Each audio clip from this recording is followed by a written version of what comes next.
رسول اللہ صلی اللہ علیہ وآلہ وسلم ایک روز مسجد میں تشریف لاتے ہیں اور دیکھتے ہیں کہ صحابہ کرام بیٹھے ہوئے ہیں اور باتیں کر رہے ہیں یا بیٹھے ہوئے ہیں اور کسی چیز میں بزی ہیں، کسی ایکٹیویٹی میں بزی ہیں۔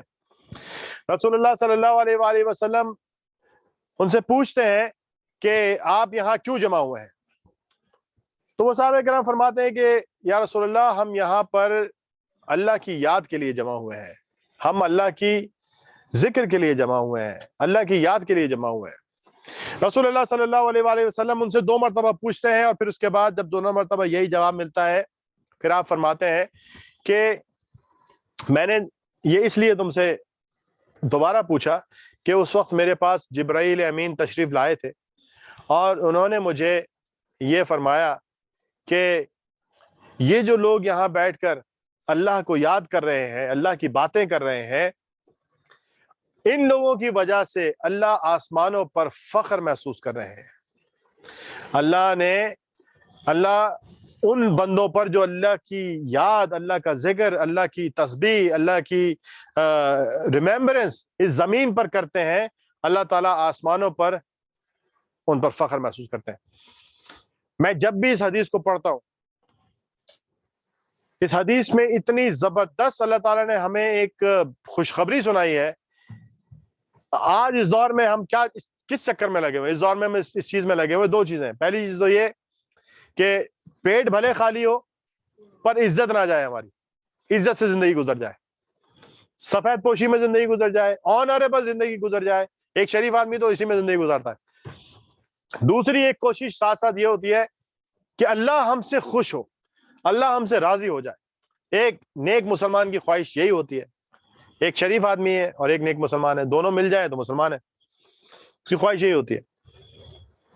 اللہ تعالیٰ فرماتے ہیں کہ جب میرا بندہ زمین پر مجھے یاد کرتا ہے تو میں آسمانوں پر اس پر فخر محسوس کرتا ہوں۔ اللہ تعالیٰ فرماتے ہیں لقد خلقنا الانسان فی احسن تقویم، کہ ہم نے انسان کو بہترین مخلوق بنایا ہے۔ ثم رددناہ اسفل سافلین، کہ ان میں سے بہت سارے جو ہیں وہ بالکل نچلے درجے میں جا کے گر جائیں گے، بالکل نچلے پستی میں جا کے گر جائیں گے، یعنی اعلیٰ ترین بنایا ہے اور ذلیل ترین ہو جائیں گے۔ تو ذلیل ترین تو ہم اپنی حرکتوں سے ہو جاتے ہیں، اعلیٰ ترین اس نے ہمیں بنایا ہے۔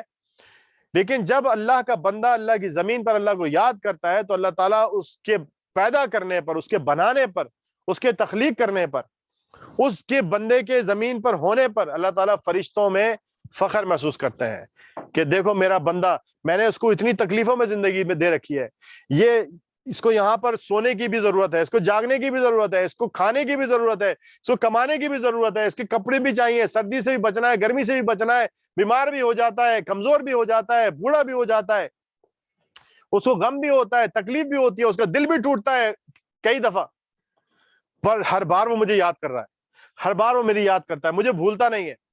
اللہ تعالیٰ فخر محسوس کرتا ہے۔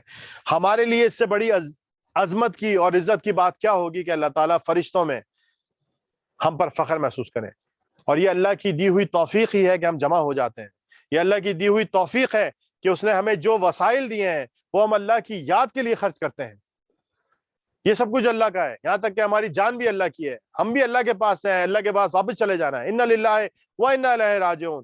کیا مزیدار بات ہوگی کہ اس وقت ہم یہاں اللہ کو یاد کر رہے ہیں اور فرشتوں پر ہمارا ذکر ہو رہا ہو کہ دیکھو میرے بندے روزے کی حالت میں بھی ہیں، بھوکے بھی ہیں، پیاسے بھی ہیں، ان میں سے کچھ بیمار بھی ہیں، بوڑھے بھی ہیں، کچھ دور سے چل کے آئے، کچھ قریب سے آئے، لیکن صرف مجھے یاد کرنے کے لیے جمع ہوئے ہیں۔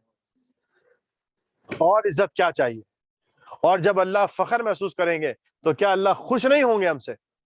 اور اگر اللہ ہم سے خوش ہو رہے ہیں تو کیا ہمیں یہی نہیں چاہیے تھا اللہ سے؟ اللہ تعالیٰ قرآن میں فرماتے ہیں کہ بے شک اللہ کے ذکر سے ہی دلوں کو اطمینان اور سکون ہے۔ آئیے، ٹائم کم ہے، ہم ذکر کی جلدی سے تھوڑی سی